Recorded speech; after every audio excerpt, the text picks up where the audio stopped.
Assalamualaikum warahmatullahi wabarakatuh. Perkenalkan, saya Lisa Suryati, CGP Angkatan 10 dari SMA Negeri 1 Aceh Baradaya. Dalam video saya kali ini, saya akan melakukan aksi nyata berupa diseminasi budaya positif yang saya lakukan bersama rekan-rekan saya di sekolah. Mari bersama-sama kita menikmati tayangan berikut ini. Bismillahirrahmanirrahim. Assalamualaikum warahmatullahi wabarakatuh. Waalaikumsalam warahmatullahi wabarakatuh. Alhamdulillahirabbil alamin. Wassalatu wassalamu ala asyrafil anbiya'i wal mursalin wa ala alihi washabbihi ajmain. Puji syukur kehadirat Allah Subhanahu wa taala yang mana dengan rahmat dan hidayahnya sehingga kita bisa berkumpul di ruangan yang kita cintai ini. Salawat beserta salam marilah kita sanjungkan junjungan alam Nabi besar Muhammad sallallahu alaihi wasallam. Karena berkat beliaulah kita bisa merasakan pendidikan yang sangat sempurna seperti pada masa-masa sekarang ini.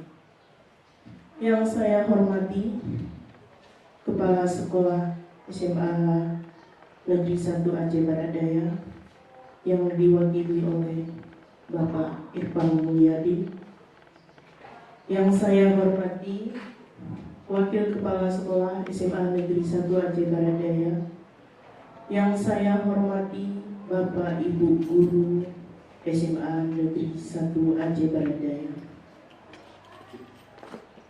Baiklah Bapak Ibu, sebelum kita melanjutkan acara kita supaya berjalan dengan hikmah dan lancar sampai selesai, ada baiknya terlebih dahulu kita membacakan Al-Fatihah. Al-Fatihah.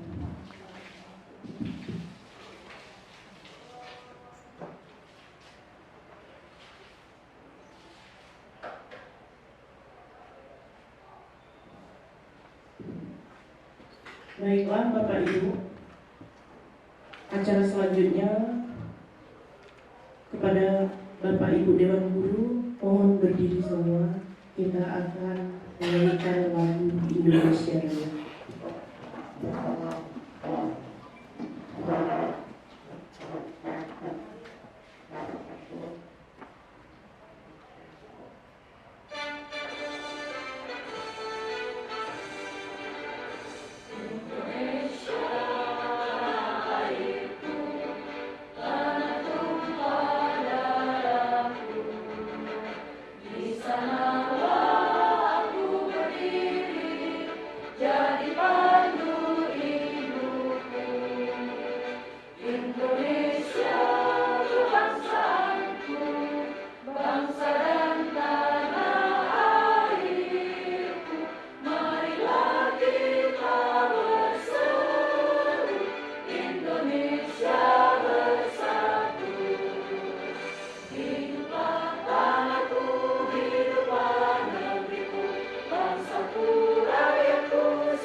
Selanjutnya, kata-kata sambutan dari Kepala Sekolah yang diwakili oleh Wakakesiswaan Bapak Irfan Mulyadi. Kepada Pak Irfan Mulyadi, silakan.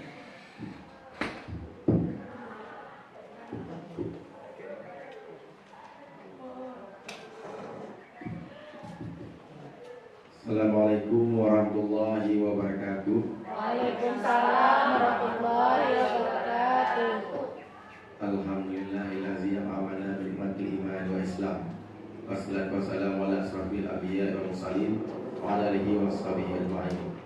Segala puji bagi Allah, selawat kepada Rasulullah sallallahu alaihi wasallam serta para ahli sahabat sekalian. Yang kami hormati Bapak Ibu Dewan Guru Sekolah Satu Aceh Baradaya beserta seluruh staf karyawan dan karyawati. Yang kami hormati guru peserta CGP Diseminasi Budaya Positif, Ibu Lisa Suryati SOSGR dan Ibu Ardawika SPD yang sudah hadir bersama kita pada hari ini. Jadi pada hari ini kita melaksanakan sebuah kegiatan yaitu Diseminasi Budaya Positif, suatu rangkaian dari kegiatan guru penggerak. Maka kepada seluruh Dewan Guru dan kita berada di sini agar mengikuti dengan sebaik-baiknya, dengan fokus, dan juga kita berharap semoga ke depan akan ada yang mengikuti jejak dari Ibu Lisa Suryati dan Ibu Ardawika untuk menjadi guru penggerak. Demikian mungkin sambutan dari kami. Billahi taufiq wal hidayah. Assalamualaikum warahmatullahi wabarakatuh. Waalaikumsalam warahmatullahi wabarakatuh. Terima kasih Bapak Irfan Mulyadi. Baiklah Bapak Ibu, masih semangat nggak? Masih ya. Nah, sekarang sebelum kita melanjutkan materi kita ice breaking dulu ya. Ayo Bapak Ibu berdiri semua.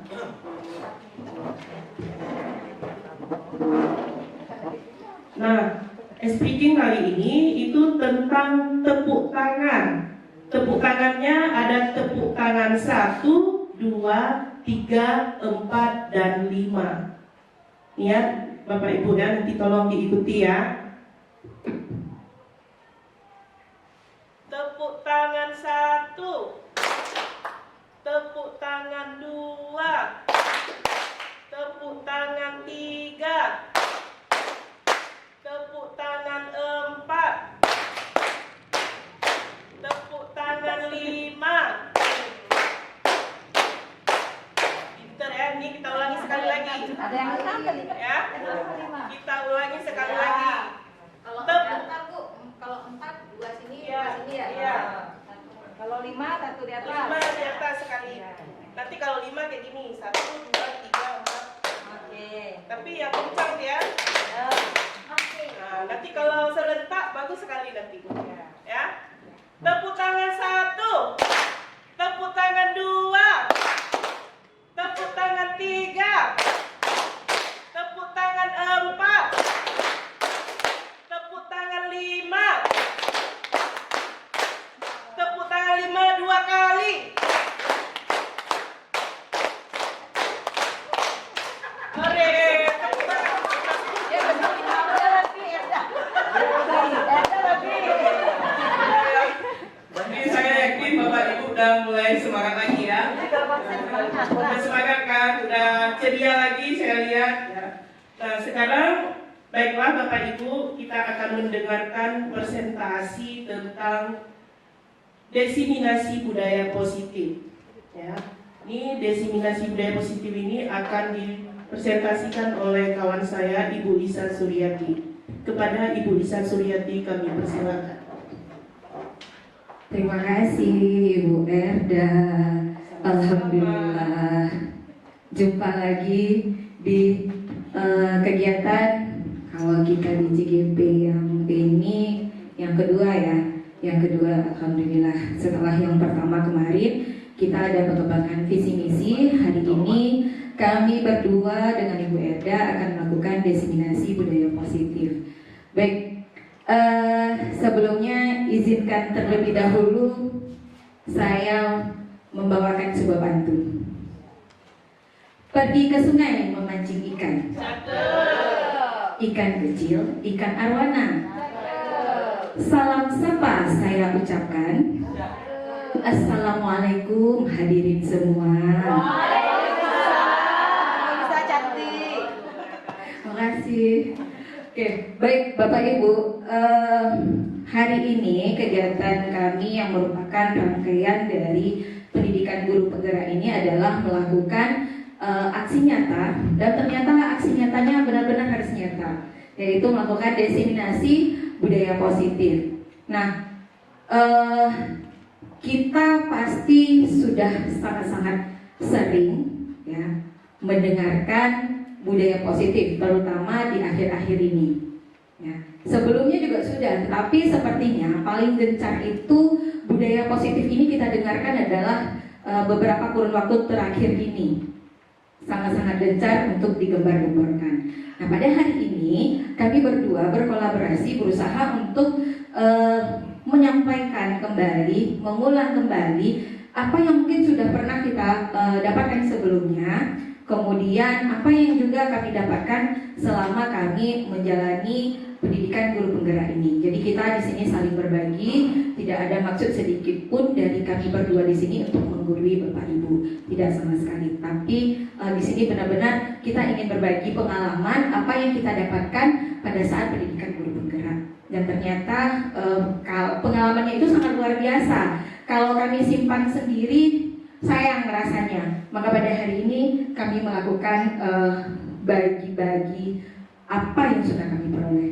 Lanjut Bu Endah lagi. Oke. Konsep utama dari budaya positif itu ada 7. Ya. Konsep utama dari budaya positif itu ada 7. Yang pertama adalah perubahan paradigma belajar. Saya yakin Bapak Ibu ini sebelumnya pada saat kita di awal-awal jadi sekolah penggerak ya kan, ini juga sudah pernah kita dapatkan. Kemudian yang kedua adalah disiplin positif. Ini juga merupakan bukan hal baru bagi kita semua, tetapi sama tadi seperti budaya positif. Bukan hal yang baru, tetapi paling gencar digembar-gemborkan itu adalah di dalam waktu sekarang-sekarang ini. Kemudian kebutuhan dasar manusia, nanti kita akan lihat ternyata manusia itu memiliki kebutuhan dasar yang harus dipenuhi semua. Kemudian motivasi perilaku manusia, posisi kontrol manusia, keyakinan kelas. Kalau dulu kita sering menyebutkannya dengan peraturan kelas, tapi sekarang disebut dengan keyakinan kelas. Nah, nanti kita akan melihat apa sih bedanya antara peraturan kelas dengan keyakinan kelas. Kemudian ada segitiga restitusi. Ini baru nggak kalau segitiga restitusi? Baru. Ya.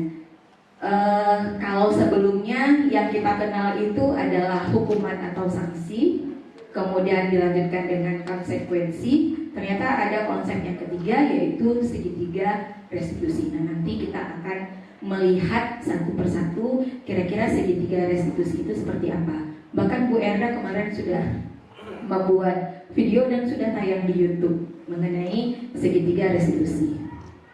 Lanjut, Bu. Nah, kita lihat konsep yang pertama yaitu mengenai pembelajaran dengan paradigma baru. Nah, pembelajaran dengan paradigma baru ini adalah pembelajaran yang memang dirancang sesuai dengan kebutuhan dari siswa, ya, dirancang sesuai dengan prinsip pembelajaran terdiferensiasi sehingga setiap kebutuhan siswa itu dapat terpenuhi, ya, melalui tahapan perkembangan profil pelajar Pancasila. Nah, saya yakin kita semua, karena kita ini merupakan pelaku dari guru-guru di sekolah penggerak, ini sudah kita jalankan. Jadi maka saya sebutkan tadi di sini mungkin kita hanya mengulang kaji kembali, mengingatnya kembali. Nah, jadi saya ulang, pembelajaran dengan paradigma baru itu adalah pembelajaran dengan paradigma yang dirancang sesuai dengan prinsip pembelajaran terdiferensiasi, ya, sehingga setiap siswa belajar sesuai dengan kebutuhan dari tahap perkembangan untuk mewujudkan profil pelajar Pancasila. Nah, yang mana apa saja elemennya itu sudah tercantum atau termaktub di dalam profil pelajar Pancasila, dan saya yakin kita semua juga masih mengingat. Apa saja? Di situ ada beriman dan bertakwa kepada Tuhan. Yang kedua, berkebinekaan global. Yang ketiga, bergotong royong. Yang keempat, kreatif. Yang kelima, bernalar kritis. Kemudian yang terakhir, mandiri. Yang dulunya kita sering nyanyikan ya sama anak-anak. Ingat Bu iramanya? Ingat gak? Siapa yang masih ingat?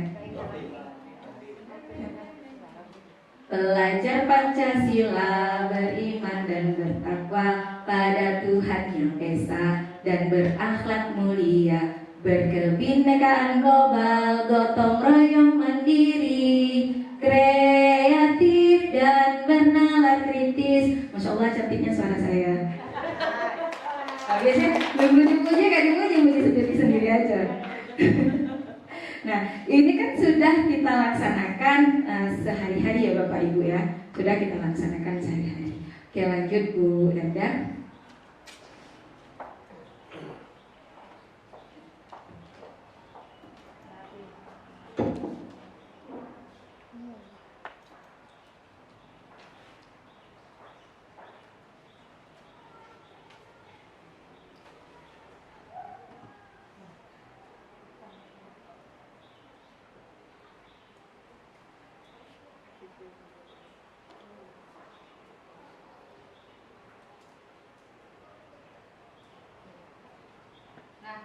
Kita melihat budaya positif, ya kan? Budaya positif itu apa?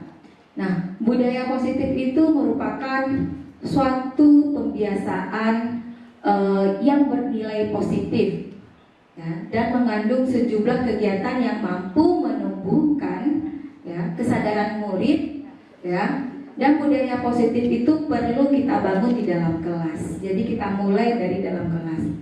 Di sini bunyinya dimulai di dalam kelas, tapi pada hakikatnya budaya positif itu sudah harusnya dimulai juga dari rumah, tidak hanya di kelas ataupun di sekolah. Karena kan antara kita orang tua, ya, kemudian juga dengan guru dan pihak sekolah itu harusnya ada komunikasi berkelanjutan, saling bersinergi, ya, tidak bisa terputus. Nah, budaya positif apabila dapat berkembang dengan baik pada murid, maka akan membangun hubungan kerjasama yang baik antara murid, guru, dan orang tua. Menumbuhkan kesadaran dalam melakukan hal-hal baik, murid terbiasa dengan pola hidup teratur, mengembangkan kepercayaan diri dan tanggung jawab bersama, kemudian mampu membangun karakter siswa, membangun hubungan sosial baik antar warga sekolah, dan menumbuhkan kesadaran dari diri murid terhadap budaya positif. Jadi maksud dari budaya positif itu adalah perilaku si anak itu muncul karena kesadaran dari diri mereka sendiri. Jadi kita guru diharapkan untuk dapat membangun ataupun membangkitkan kesadaran dari dalam diri anak. Oke, lanjut Bu Erda. Kemudian bagian dari budaya positif itu adalah disiplin positif. Ya. Bagaimana yang dikatakan dengan disiplin positif? Disiplin itu berarti kan kita taat dengan aturan, ya, aturan ataupun pada peraturan yang telah ditetapkan. Nah, kata disiplin ini sering juga dihubungkan dengan hukuman, betul tidak, Bapak Ibu?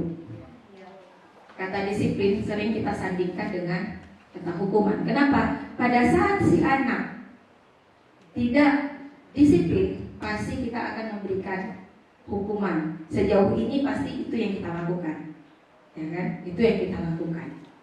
Nah, padahal antara hukuman dengan disiplin itu sesuatu hal yang berbeda.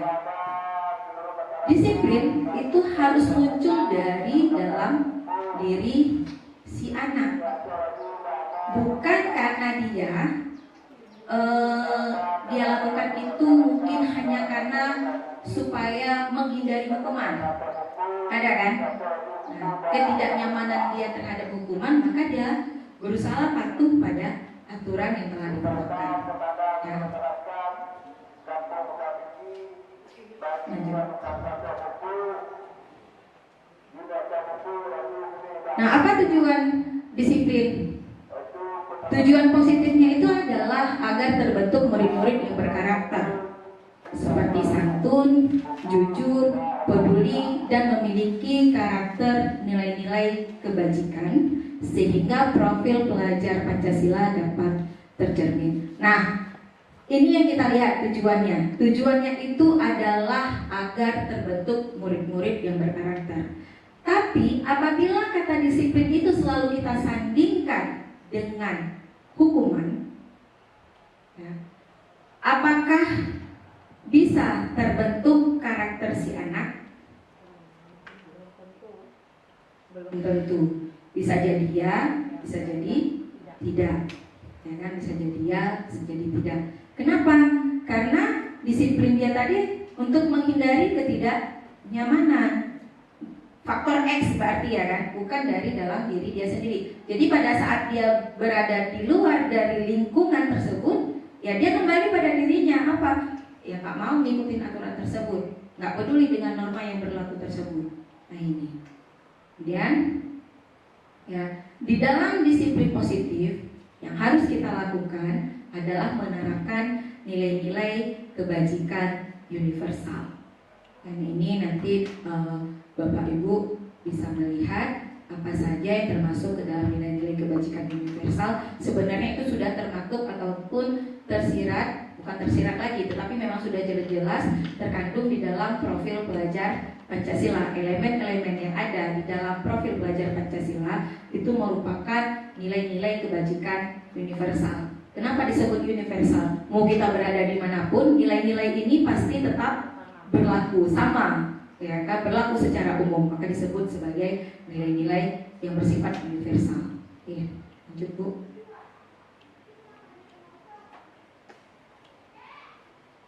Nah ini tadi yang saya sebutkan. Kenapa kadang-kadang anak-anak itu tidak dapat melaksanakan disiplin? Nah, kita sebagai seorang guru harus melihat ada 5 kebutuhan dasar manusia, termasuk kita, ya, termasuk kita, bukan hanya anak-anak. Kebutuhannya apa saja? Yang pertama itu adalah kebutuhan untuk bertahan hidup. Yang kedua, cinta dan kasih sayang, love, belonging. Siapa sih yang gak butuh cinta? Gak ada. Siapa sih yang gak butuh dikasihi? Siapa sih yang gak butuh disayang? Gak ada, ya kan? Semua kita butuh itu. Kemudian freedom, kebebasan. Siapa yang sanggup hidup terkekang? Siapa yang sanggup hidup di bawah tekanan? Pasti ada batasnya, ya kan? Tidak ada. Jadi manusia itu memiliki kebutuhan dasar kebebasan. Kemudian yang selanjutnya, setiap kita butuh fun, kesenangan. Maka kayak kemarin sore-sore kita buat kegiatan yang untuk menghibur, minimal menghibur diri kita sendiri ya. Kenapa? Karena kita memang butuh. Fun itu butuh, kesenangan kita butuh. Tidak ada manusia yang tidak butuh dengan kesenangan. Itu fitrahnya kita. Fitrahnya kita. Dan yang terakhir adalah kekuasaan, power. Di saat kita tidak dianggap, sedih nggak Bapak Ibu? Kita enggak kayak butiran debu aja dianggap di situ. Padahal kita ada, tapi di kayak butiran debu. Ya, itu kan membuat kita ngerasa kok kayaknya nyes gitu ya Bu, di dalam hati ya. Nah ini artinya kita manusia butuh power, butuh kekuasaan. Minimal apa? Kekuasaan terhadap diri kita sendiri, power buat diri kita sendiri. Nah, maka dari itu ya, terkadang kita guru suka lupa ini, termasuk saya ya. Terkadang pada saat kita menghadapi masalah dengan anak-anak, kita lupa dengan ini. Di saat satu saja kebutuhan dasar ini tidak terpenuhi, kita akan meluapkan secara emosional. Dan emosional kita itu masing-masing kita, masing-masing anak pasti akan berbeda-beda. Ada anak yang mungkin dia tidak mendapatkan kebutuhan dasar belonging, love belonging. Sehingga apa yang terjadi? Dalam kelas saya cari perhatian gurunya, bertingkah macam-macam, aneh-aneh. Yang pada intinya dia senang pada saat kita marahin dia, ngerepetin dia. Dalam hati dia itu sebenarnya dia senang. Kenapa? Dia ngerasa diperhatikan. Dia tahu, oh ini kalau gurunya masih merepet sama saya, pasti gurunya sayang sama saya. Gurunya masih perhatian sama saya. Coba kita cuekin, dia malah jadi salah tingkah, merasa gak enak, merasa gak tenang. Bisa jadi makin menjadi tingkah dia kadang-kadang. Ini. Atau mungkin ya, siswa itu tidak datang sekolah sampai dengan 1 bulan karena dia tidak memiliki kebutuhan dasar manusia, yaitu kebutuhan untuk bertahan hidup. Salah satunya apa? Dia harus cari nafkah sendiri.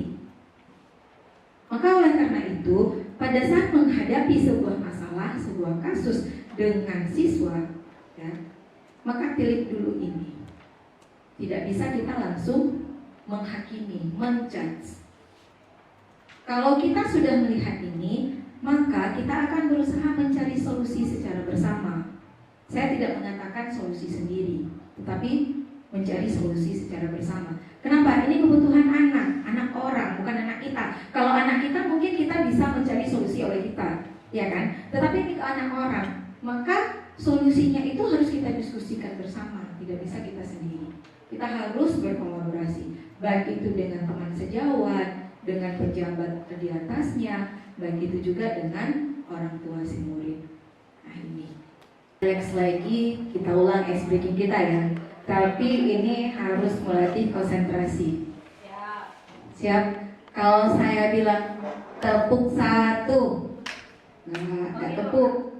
Baru ditepuk kalau saya menyebutkan tepuk tangan 1, tepuk tangan 2, tepuk 2. Nggak tepuk, ya, nggak tepuk. Jadi coba konsentrasi terlebih dahulu. Tarik nafas, hempaskan. Oke, baik, sudah konsentrasi? Kita coba. Tepuk 1. Belum. Dengar lagi instruksinya.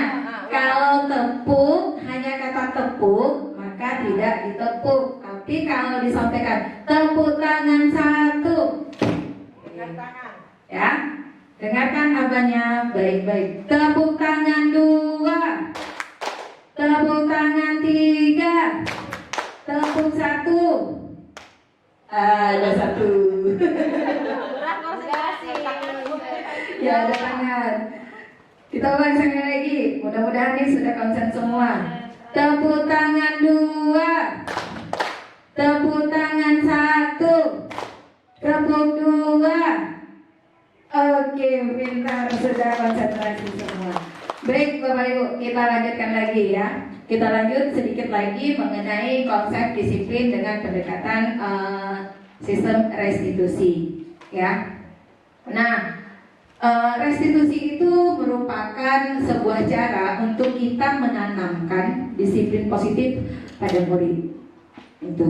Nah, di sini ada pengertian dari restitusi, di mana restitusi itu adalah proses menciptakan kondisi bagi murid untuk memperbaiki kesalahan mereka. Ingat ya kata-katanya Bapak Ibu, bukan menghukum di sini ya, tetapi memperbaiki kesalahan mereka sehingga mereka bisa kembali pada kelompok mereka dengan karakter yang lebih kuat. Nah, jadi pada restitusi tidak berbunyi hukuman di situ. Tapi yang ada adalah memperbaiki kesalahannya. Nah, di sini kita bisa melihat ciri-ciri dari restitusi. Yang pertama, bukan menebus kesalahan. Ya, bukan menebus kesalahan, melainkan belajar dari kesalahan. Kemudian yang kedua adalah memperbaiki hubungan. Kalau misalnya kesalahan si anak itu adalah mereka berkelahi, atau kesalahannya adalah dia memiliki hubungan yang tidak baik dengan salah satu guru, maka yang dilakukan itu adalah memperbaiki hubungan. Kemudian yang ketiga adalah tawaran, bukan paksaan. Nah, ini yang membedakan antara hukuman dengan restitusi. Kalau hukuman, kan kita yang milih. Karena kamu tidak datang kemarin di jam pelajaran ibu, kamu gak masuk di jam pelajaran ibu, besok kamu harus mengumpulkan rangkuman pelajaran yang ibu sampaikan kemarin. Itu hukuman. Tapi di sini, kalau di restitusi, itu tidak demikian, tawaran. Jadi kita tanya sama si anak, kamu sudah menyadari kesalahan kamu kemarin, ya. Untuk memperbaiki kesalahan kamu kemarin, kira-kira apa yang bisa kamu lakukan? Kita galinya dari si anak, bukan kita yang memberikan. Kalau kita yang berikan, si anak terpaksa melakukannya. Itu. Kemudian yang selanjutnya adalah menuntun untuk melihat ke dalam hati. Jadi berusaha membangun kesadaran, dia memunculkan rasa bersalahnya itu benar-benar dari dalam hati si anak. Saya yakin ini bukan suatu hal yang mudah ya Bapak Ibu, tapi harus kita lakukan secara berulang. Kemudian yang selanjutnya adalah mencari kebutuhan dasar yang mendasari tindakan. Nah, tadi kan kita sudah melihat ada 5 kebutuhan dasar yang harus dipenuhi oleh anak. Tindakan yang dilakukan oleh si anak pada hari ini itu biasanya dilandasi oleh ada salah satu, atau bisa jadi 2 ya, dari kebutuhan dasar si anak tadi tidak terpenuhi. Kemudian fokus pada karakter, bukan pada tindakan. Kalau hukuman itu fokus pada tindakan, tapi kalau restitusi itu fokusnya adalah pada karakter. Karena yang kita harapkan adalah perubahan karakter pada si anak. Dan yang terakhir adalah menguatkan dan fokus pada solusi. Jadi kita fokus pada jalan keluarnya. Apa yang harus kita lakukan supaya ke depan si anak tidak melakukan tindakan yang sama. Nah ini ya Bapak Ibu. Kemudian perbedaan antara hukuman, konsekuensi dan restitusi. Ya. Ini di sini kasusnya kita angkat adalah siswa sering tidak mengerjakan PR, kasusnya yang kita angkat. Nah, kalau hukuman ya, yang dilakukan oleh guru itu apa? Guru menghukum siswa tersebut bisa jadi hormat bendera selama 10 menit, atau guru itu marah kepada siswa sampai siswa itu merasa takut. Nah, itu hukuman namanya. Sedangkan konsekuensi, apa konsekuensi? Guru memberikan konsekuensi untuk mengerjakan PR-nya saat jam istirahat. Jadi artinya dia nggak kerjakan di rumah, maka konsekuensinya apa? Jam istirahatnya itu nggak ada. Kenapa? Karena harus mengerjakan PR pada saat jam istirahat. Jadi saat itu dia menyadari, dia jadi tahu, oh kalau ini dampaknya ini. Nah, itu konsekuensi ya, konsekuensi. Kemudian guru tegas dan siswa menghormati peraturan. Nah, ini. Kemudian untuk restitusi, bedanya dengan konsekuensi dan hukuman di mana? Guru menanyakan keyakinan kelas atau membantu siswa menyelesaikan masalah. Nah, di sini guru menanyakan keyakinan kelas. Keyakinan kelasnya apa? Ada tercatat di kelas. Keyakinan kelasnya itu adalah mengerjakan setiap tugas yang diberikan oleh guru. Maka kita harus menanyakan sama si anak, sebenarnya kamu yakin gak sih sama keyakinan kelas yang poinnya ini? Atau mungkin masih ada keraguan sama diri kamu? Nah, itu yang harus kita gali pada si anak ya. Kemudian yang selanjutnya adalah guru terbuka dan siswa menghormati dirinya dan orang lain. Dengan dia mengerjakan PR, sebenarnya si anak itu menghargai dirinya sendiri. Bukan menghargai kita dulu, tapi menghargai dirinya sendiri. Artinya apa? Dia menghargai dirinya, dia sadar peran dia sadar akan status dia sadar dengan kewajiban dia. Kan kalau di dalam sosiologi itu ada role, kan? Ada status, ada peran, ada status. Di saat ada peran dan status melekat pada diri seseorang, maka akan ada hak dan kewajiban yang juga melekat pada diri orang tersebut. Nah, di saat dia sadar posisi dia, saya ini sebagai siswa, maka hak saya apa? Hak saya adalah menerima pembelajaran dari guru. Maka kewajiban saya apa? Kewajiban saya adalah mengerjakan setiap tugas yang diberikan oleh guru. Nah, itu artinya dia menghargai diri dia. Di saat dia sudah bisa menghargai dirinya sendiri, maka di situ terletak juga dia akan menghargai orang lain. Gitu. Lanjut. Nah, di sini ada 5 posisi kontrol yang dilakukan oleh seorang guru. Mungkin untuk lebih jelas kita lihat bisa di sini. Ini atau di sini. Ini adalah 5 posisi kontrol seorang guru. Apa saja? Saya hanya menjelaskan sedikit aja, nanti dilanjutkan oleh Bu Erdawita ya. Nah, ada 5 posisi kontrol seorang guru. Yang pertama itu, guru itu adalah sebagai penghukum. Posisi guru bisa sebagai seorang penghukum. Yang kedua, posisi guru bisa sebagai seorang teman. Yang ketiga, guru bisa sebagai seorang pemantau. Yang keempat, guru bisa sebagai pembuat rasa bersalah. Dan yang paling tinggi, guru itu adalah seorang manajer dulu. Keren kan? Guru itu adalah seorang manajer pada hakikatnya. Nah, nanti Bu Erda akan menjelaskan setiap masing-masing posisi kontrol dari seorang guru ini. Tapi sebelumnya, dari apa yang sudah saya sampaikan tadi, kira-kira ada nggak Bapak Ibu yang mungkin perlu kita diskusikan? Ada nggak? Dari apa yang sudah disampaikan sebelumnya tadi, mungkin ada yang perlu kita diskusikan. Silakan Bapak Ibu, sebelum nantinya dilanjutkan oleh Bu Erdawita. Ada? Tidak ada? Oke, kalau tidak ada mungkin nanti muncul, boleh silakan ditulis. Nanti di akhir setelah Bu Erdawita menyampaikan lanjutan dari posisi kontrol seorang guru, nanti bisa berdiskusi ya Bapak Ibu ya. Oke, baik. Selanjutnya silakan Bu Erda dilanjutkan. Terima kasih Bu Liza. Baiklah Bapak Ibu, saya akan melanjutkan lagi tentang presentasi materi tentang budaya positif. Nah, di sini ada yang namanya posisi kontrol seorang guru. Nah, jadi guru itu memiliki posisi kontrol. Berarti bukan hanya apa yang harus kita kontrol itu biasanya apa? Mesin, ya. Apalagi Bapak Ibu? Remote ya, memiliki remote artinya ya. Nah, di sini kita sebagai seorang guru juga memiliki itu. Nah, yang pertama di sini ada penghukum.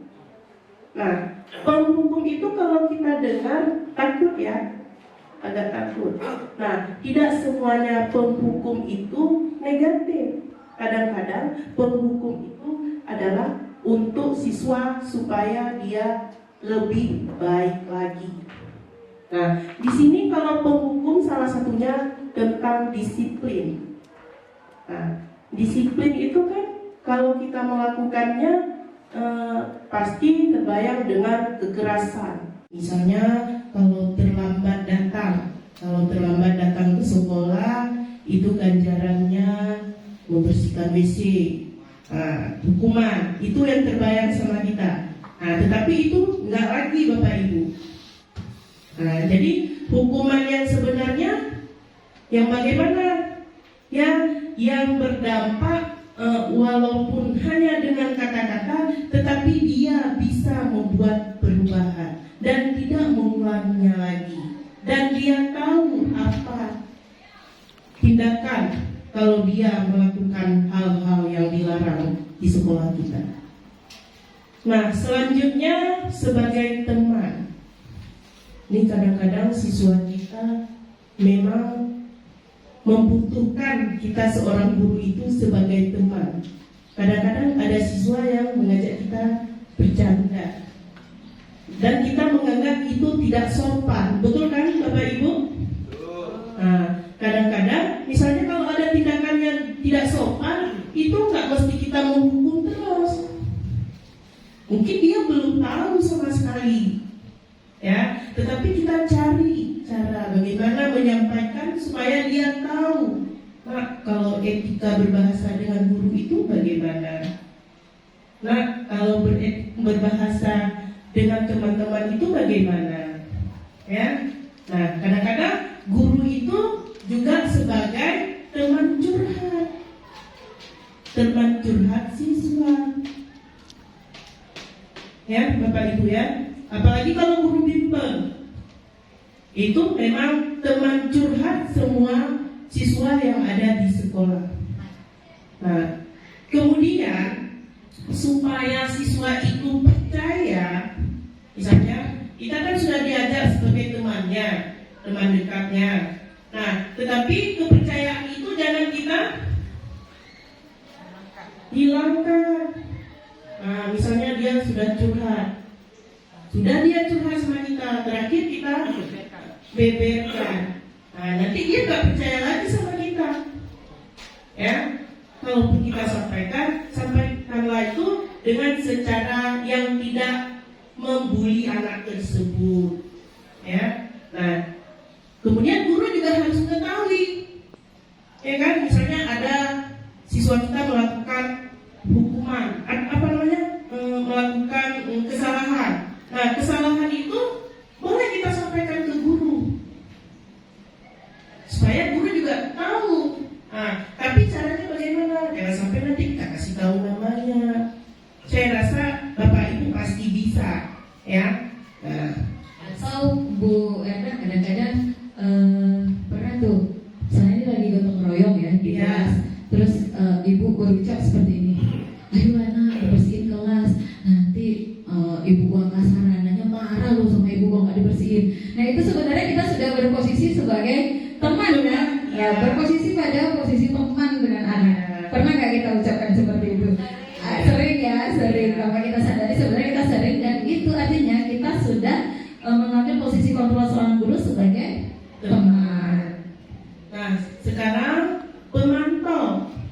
Nah, kalau posisi kontrol seorang guru sebagai pemantau, itu artinya kita itu walaupun jauh dengan siswa tersebut, ataupun walaupun sama sekali kita tidak masuk ke kelasnya, tetapi yang namanya siswa kita itu sudah bagian dari sekolah kita, itu artinya siswa tersebut merupakan bagian dari kita. Nah, jadi apa yang kita pantau? Yang kita pantau itu baik tingkah lakunya, ya. Kemudian kalau kita lihat dia berkeliaran di jam-jam pelajaran, nah itu boleh, walaupun kita tidak masuk, boleh kita tegur, ya. Nah, itu di situ sudah termasuk ke posisi kontrol. Yang keempat, pembuat rasa bersalah. Nah, pembuat rasa bersalah itu seharusnya siswa itu apa yang dia lakukan itu dia merasa bersalah, dan jangan kita yang kasih tahu bahwa dia itu bersalah. Nah, misalnya dia membuang sampah, tiba-tiba kita tahu, dia nggak tahu sama kita, dia buang sampah. Nah, kita tanya, apa yang kamu lakukan itu, nak? Tindakan yang kamu lakukan itu sudah betul atau enggak? Nah, dia kan ngaku, iya Bu, saya mengakui yang saya lakukan itu bersalah. Jadi bagaimana caranya? Berarti buang sampah pada tempatnya. Nah, berarti kan dia sudah tahu bahwa dia merasa bersalah, tidak membuang sampah pada tempatnya. Nah, yang terakhir sebagai manajer, nih keren ya, kita guru juga manajer loh. Nah, sebagai manajer ini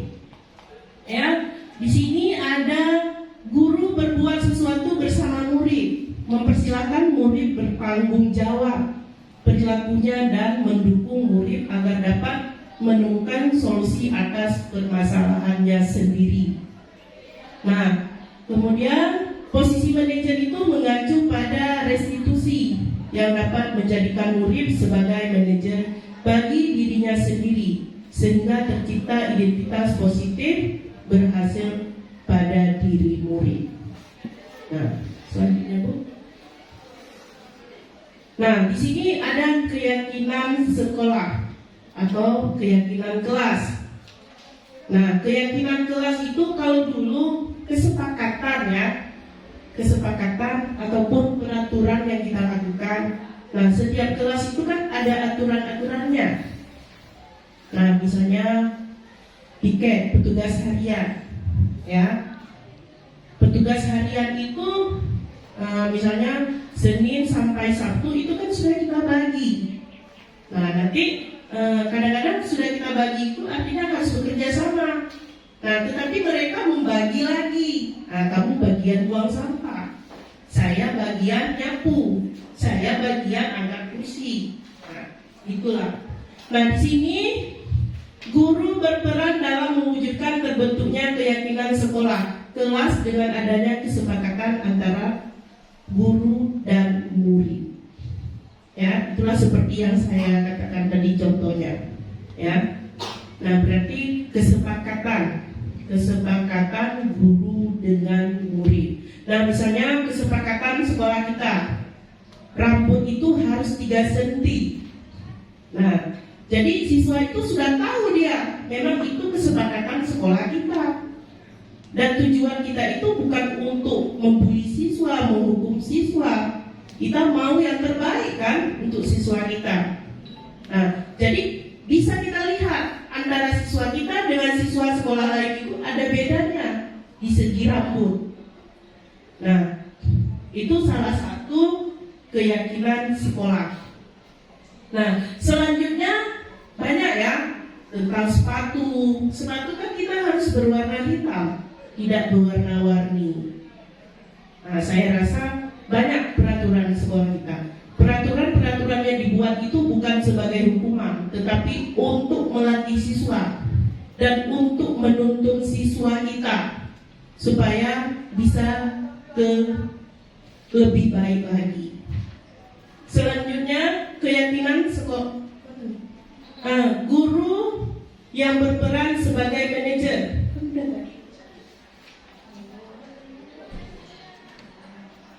Nah, di sini guru yang berperan sebagai manajer menggunakan segitiga restitusi dalam penyelesaian masalah melalui 3 tahap. Yang pertama, menstabilkan identitas. Yang kedua, validasi tindakan salah. Dan yang ketiga, menanyakan keyakinan. Nah, jadi ketiga itu semua adalah tujuannya untuk menghasilkan murid yang mandiri dan bertanggung jawab.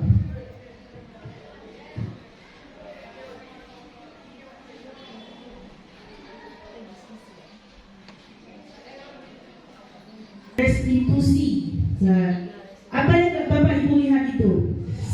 Iya, segitiga. Segitiganya ada merah, ada biru ya. Nah, itu tergantung kita mau buat warna apa. Warna pink juga boleh, ya. Nah, di sini segitiga restitusi. Yang pertama itu menstabilkan identitas. Nah, jadi menstabilkan identitas itu tidak ada manusia yang sempurna, ya. Tidak ada manusia yang sempurna. Kemudian kita bisa menyelesaikan, ya, semua masalah bisa kita selesaikan. Nah, yang kedua, validasi tindakan yang salah. Nah, validasi tindakan yang salah ini, ya,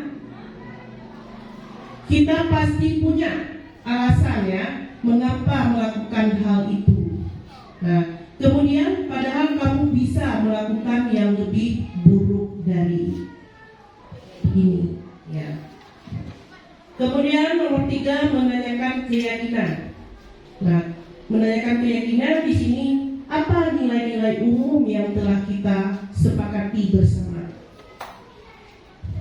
Yang terakhir, masih ingat keyakinan kelas kita Nah, itu merupakan pertanyaan-pertanyaan yang kita sepakati kepada siswa kita.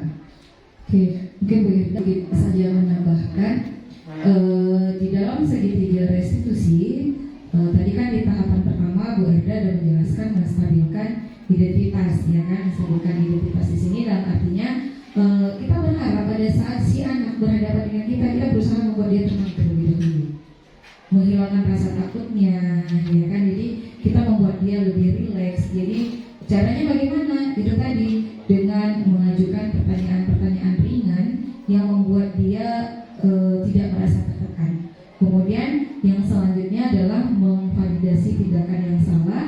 Nah, di sini juga sebenarnya kita mengajukan pertanyaan kepada si anak, untuk memvalidasi tindakan dia sudah benar atau tidak, atau mungkin memang supaya dia tadi sebenarnya ada sih yang lebih buruk dari ini, atau sebenarnya kamu bisa saja sih gitu, lihat ibu tadi kamu lari, tapi nyatanya kamu gak lari, artinya kamu bertanggung jawab dengan perbuatan kamu. Nah, itu merupakan kalimat-kalimat untuk melakukan validasi tindakan yang salah. Kemudian baru kita lakukan menanyakan kembali mengenai keyakinan. Nah, tadi seperti yang sudah disampaikan oleh Bu Erda tadi, ya, kamu masih ingat gak sih dengan keyakinan sekolah yang sudah kita sepakati? Nah, kalau misalnya tindakan itu di dalam kelas, pastinya kita bunyikan, kamu yakin gak dengan keyakinan kelas yang sudah kita buat di awal semester kemarin? Bisa nggak kamu sebutkan kira-kira poin mana nih yang berkaitan dengan perbuatan yang kamu lakukan? Nah, itu merupakan tindakan menanyakan keyakinan. Oke, silakan. Nah, menstabilkan identitas di sini ada 3. Berdasarkan prinsip membuat kesalahan adalah bagian dari proses pembelajaran. Yang kedua, berperan menggeser identitas murid dari identitas gagal ke identitas sukses.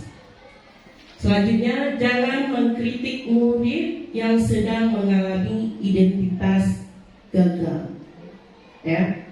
Nah, kadang-kadang kita tanpa kita sadari, kita sering ya mengkritik murid. Kenapa baju kamu itu udah sobek? Ya kan? Kenapa sepatu kamu itu berwarna merah?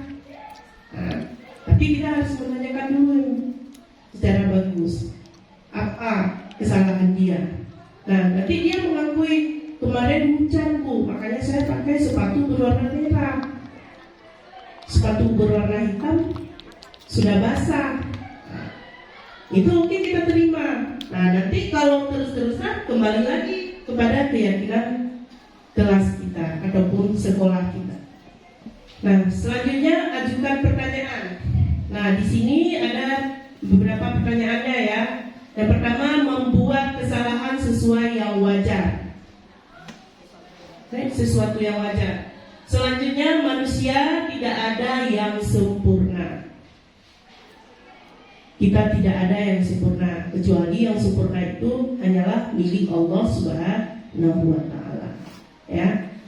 Nah, di setiap kita itu ataupun di setiap murid kita itu pasti dia memiliki kelebihan dan kekurangan. Nah, kadang-kadang ada siswa kita, dia kelebihannya itu di bidang seni, dan ada juga siswa kita itu kelebihannya di bagian matematik, ya. Nah, kalau mengenai pelajaran matematik itu tidak membutuhkan waktu yang lama, dia dengan cepat bisa menyelesaikan. Nah, selanjutnya kita bisa memperbaiki masalah ini. Nah, itu pertanyaannya juga ya. Kemudian saya tidak menanyakan kesalahannya, tetapi fokus pada memperbaiki masalah. Kadang-kadang siswa melakukan kesalahan, tetapi kita tidak menanyakan, tetapi langsung fokus bagaimana kita memperbaiki masalah tersebut. Yang terakhir, apakah saat ini kamu tengah menjadi orang yang baik untuk diri sendiri? Ya. Nah, itu merupakan ajukan pertanyaan yang terakhir.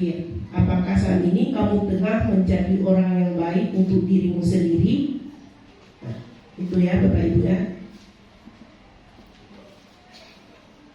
Kemudian sisi 2, validasi tindakan yang salah.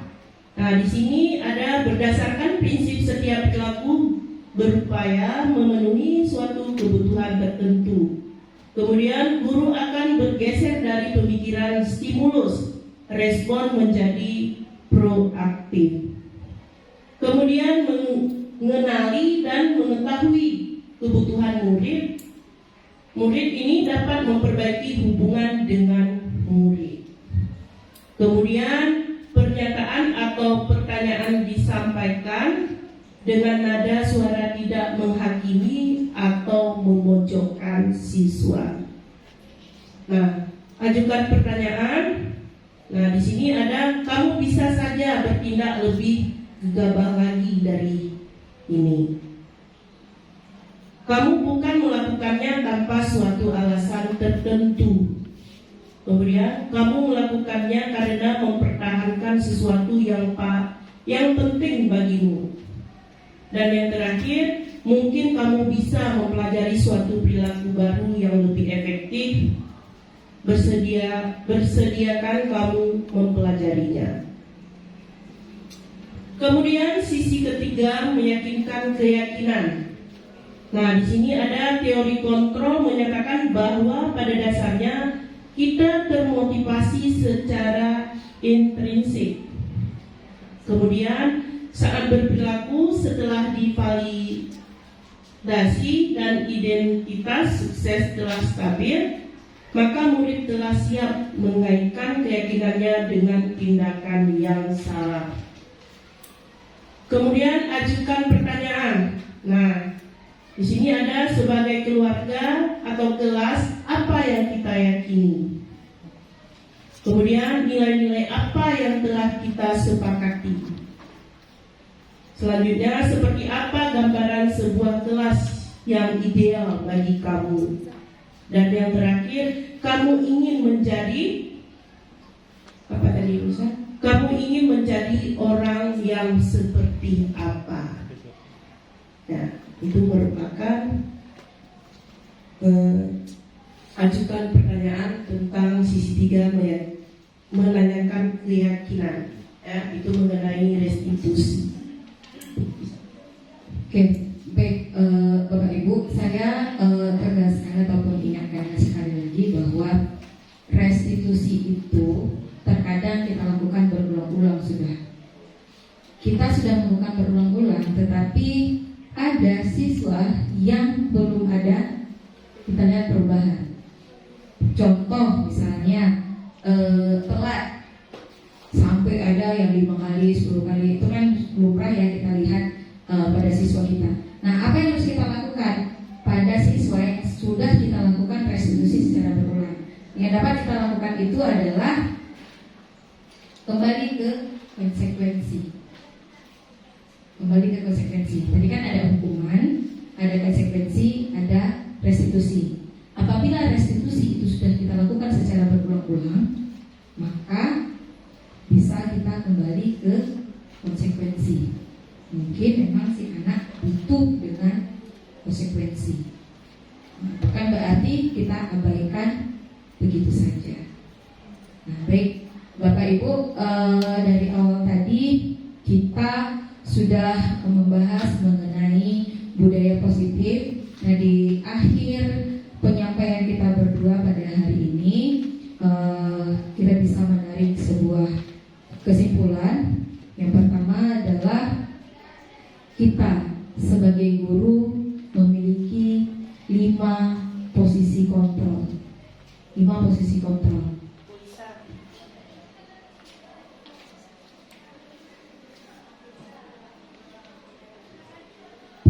Bisa, saya rasa guru-guru kita ini sudah menjalankan budaya positifnya ya. Nah, banyak yang kita lihat, misalnya seperti salat berjamaah siswanya, kemudian ada lagi seperti Jumat berkah ya, Bu Lisa. Nah, kemudian ada juga tentang 5S ya. Nah, bahkan 5S itu kita tempel itu di ruangan piket. Nah, kemudian lagi ada yang paling menarik, bisa jadi contoh untuk sekolah lain. Dicontohin loh Bu bisa. Nah, tentang parkir. Nah, parkir Honda itu kan tidak kalau pertama-tama ya kita capek ya Bapak Ibu ya. Nah, tetapi lama-lama mereka sudah terbiasa. Nah, di saat saya membuat di postingan, keren juga ya sekolah Bu Erda. Ya, itu merupakan salah satu budaya positif. Ya, Bapak Ibu ya. Nah, saya rasa masih banyak lagi ya. Yang bisa ya baca. Jadi budaya positif ini benar-benar diharapkan dapat kita lakukan secara bersama, di mana salah satunya di dalamnya itu adalah mengenai disiplin positif.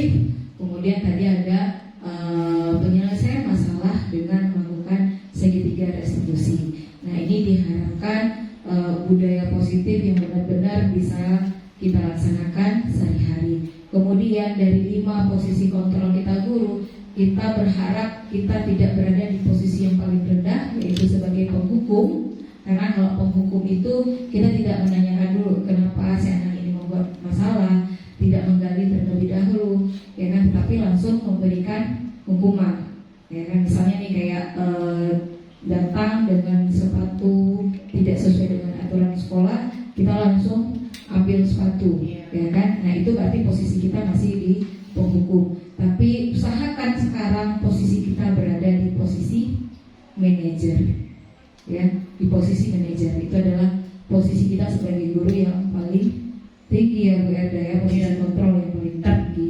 Tapi artinya bukan, maksudnya kalau tidak menghukum itu tidak jerah istilahnya ya. Nah, tetapi kalau kita lihat tidak jerah bukan istilahnya kita berhenti Bu di saya. Nah, misalnya kalau dia memakai sepatu berwarna merah tadi, nah itu harus kita pantau terus siswa tersebut sampai dia sadar, ya, sampai dia sadar bahwa kedepannya tidak lagi dia melakukan hal-hal yang demikian, ya Bapak Ibu ya. Jadi intinya disiplin itu dilaksanakan oleh kita, kemudian oleh siswa kita, bukan karena sanksinya, bukan karena hukumannya, melainkan karena memang kita ingin menghargai diri kita sendiri.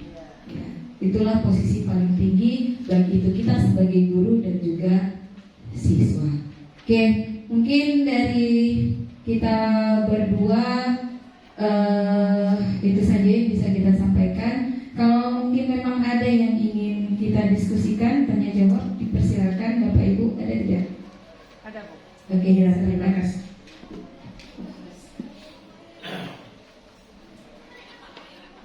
Assalamualaikum warahmatullahi wabarakatuh. Waalaikumsalam warahmatullahi wabarakatuh. Saya hormati mewakili daripada kepala sekolah SMA Negeri 1 Aceh Barat Daya, kemudian kepada ibu-ibu yang sudah menyajikan materi yang begitu menarik sebagai pengetahuan baru, walaupun mungkin ini sudah kita lakukan, namun istilah-istilah ini jelas-jelas baru. Terima kasih atas kesempatan yang sudah diberikan. Di sini mungkin masalah motivasi tadi Bu. Saya sangat menarik mendengarnya bahwa kita ini melakukan sesuatu itu memang dimulai daripada motivasi diri. Ternyata kalau kita lihat dalam kehidupan sekarang, apapun yang kita lakukan itu memang butuh penghargaan. Ya, apalagi anak. Mungkin anak melakukan sesuatu yang memang untuk kebaikan dirinya saja, kita juga memberi penghargaan pada nilai-nilai yang tertera pada rapor. Juga kepada kita sebagai guru. Mungkin kita lihat pada pelatihan-pelatihan yang kita ikuti pun, apabila memang ada sertifikatnya, baru kita juga ikut menarik mengikuti kegiatan tersebut. Nah, bagaimanakah ini? Mungkin hal yang kita rasakan yang sangat bertolak belakang. Bagaimana cara mengatasi motivasi kita ini benar-benar muncul dalam kesadaran diri kita yang kita lakukan itu tanpa pamrih pada penghargaan yang diberikan. Karena kita ini agak susah memang, apalagi pada siswa kita sendiri. Terima kasih, ini saja yang perlu saya sampaikan. Mohon maaf. Assalamualaikum warahmatullahi wabarakatuh.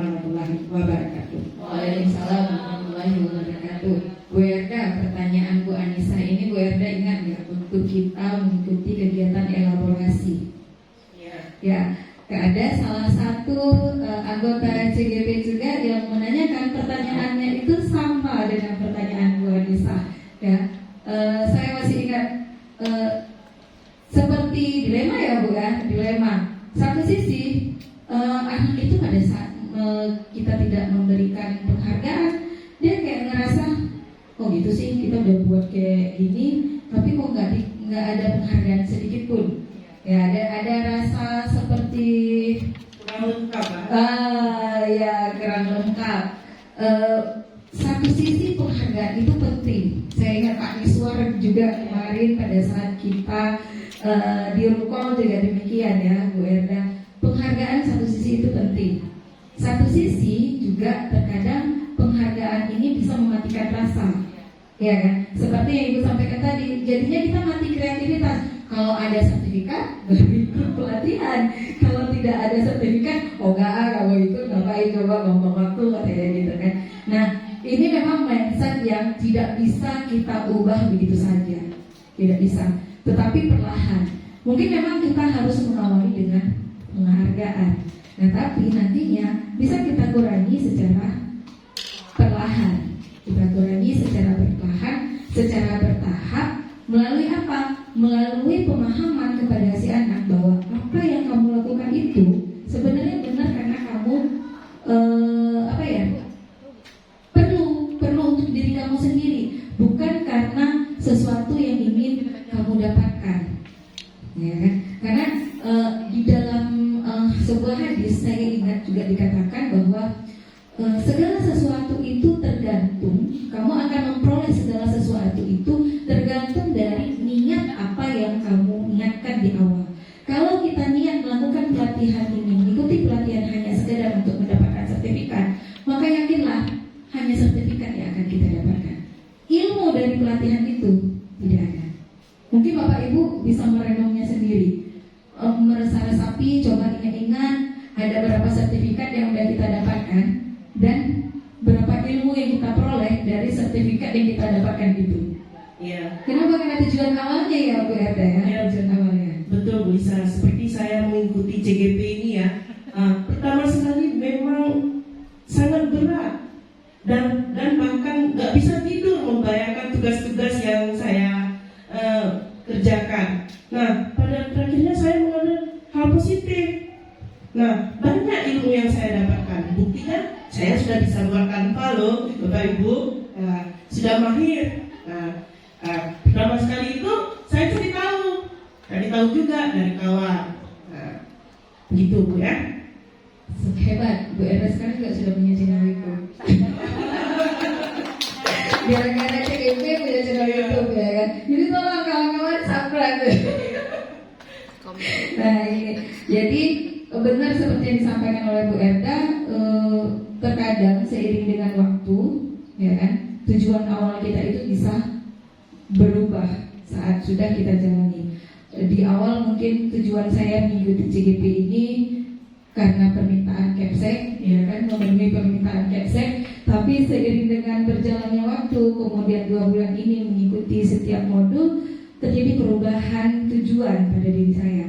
Kalau ternyata ngikutin ini tidak serta-merta hanya karena mengikuti perintah dari Kepsek tadi, tapi melainkan ada banyak hal yang kita pelajari. Kalau memang betul kita mau serius, kalau kita mau serius, betul-betul mau menghayati, ternyata ilmunya itu luar biasa. Kita selama ini mungkin melupakan ilmu-ilmu pedagogik ya, karena kita merasa udah 10 tahun kok jadi guru, udah biasa, udah makanan kita sehari-hari. Ternyata ilmu yang kita punya dulu itu nggak sesuai lagi dengan zamannya. Jadi memang kita perlu meng-upgrade diri. Jadi ke depan tolong nih kita ubah mindset kita untuk ikut pelatihan bukan karena sertifikat pelengkap di kinerja, melainkan memang kita orang yang haus akan ilmu, ya, haus akan ilmu. Berarti itu kembali lagi kesadaran pada diri kita. Pelan-pelan ya, kita merubah. Semakin tinggi ilmu yang kita gali, semakin tinggi pula derajat kita. Ya, semoga ya Bapak Ibu ya. Baik, ini kayaknya waktu kita sudah cukup panjang, lebar. Ya, terima kasih banyak kepada Bapak Ibu yang sudah membantu kami pada hari ini. Saya Lisa Suryati